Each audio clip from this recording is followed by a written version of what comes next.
एक पवित्र बलिदान। कुर्बानी इस्लाम में एक महत्वपूर्ण अनुष्ठान है। यह ईद उल अजहा के दौरान किया जाता है। यह एक पवित्र बलिदान है जो अल्लाह के प्रति समर्पण और आज्ञाकारिता का प्रतीक है।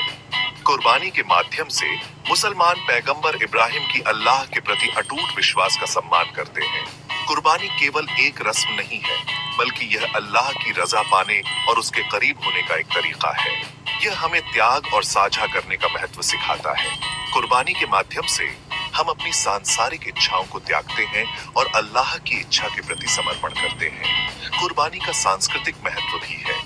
यह परिवार और समुदाय को एक साथ लाता है। इस दिन लोग एक दूसरे को बधाई देते हैं और गले मिलते हैं।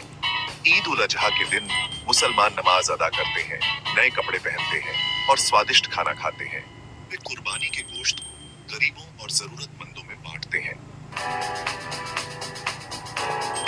कुरान में कुर्बानी का उल्लेख कई जगहों पर मिलता है। यह दर्शाता है कि यह इस्लाम का एक महत्वपूर्ण हिस्सा है। कुर्बानी का उल्लेख कुरान के किस अध्याय और किस आयत में है, यह जानना जरूरी है। कुरान में अल्लाह ने हजरत इब्राहिम को अपने बेटे की कुर्बानी देने का हुक्म दिया था। हजरत इब्राहिम ने अल्लाह के हुक्म का पालन किया और अपने बेटे की कुर्बानी देने को तैयार हो गए। अल्लाह ने उनकी परीक्षा ली और अंत में उन्हें एक जानवर की कुर्बानी देने का हुक्म दिया। इस घटना से पता चलता है कि अल्लाह अपने बंदों से कितना प्यार करता है और उनकी कुर्बानी को कितना महत्व देता है। कुरान में कुर्बानी का उल्लेख हमें याद दिलाता है कि हमें हमेशा अल्लाह की इच्छा के आगे समर्पण करना चाहिए।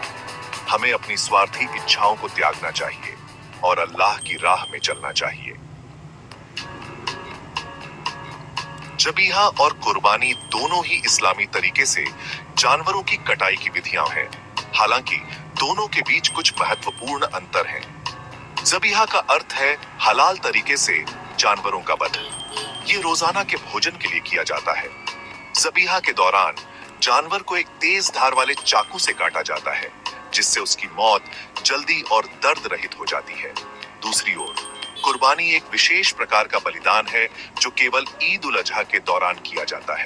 कुर्बानी के लिए जानवरों का चयन कुछ विशेष नियमों के तहत किया जाता है।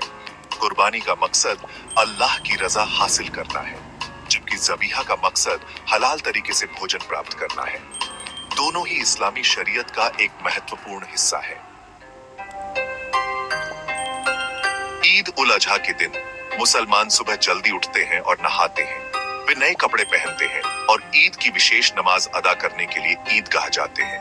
नमाज के बाद वे कुर्बानी करते हैं। कुर्बानी के लिए जानवरों को अच्छी तरह से साफ किया जाता है और उन्हें पानी पिलाया जाता है। कुर्बानी एक खुली और साफ जगह पर की जाती है।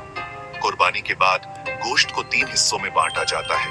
एक हिस्सा परिवार के लिए, दूसरा हिस्सा रिश्तेदारों और दोस्तों के लिए और तीसरा हिस्सा गरीबों और जरूरतमंदों में बांट दिया जाता है। ईद उल अजहा हमें त्याग, साझा करने और अल्लाह की इच्छा के प्रति समर्पण का महत्व सिखाता है।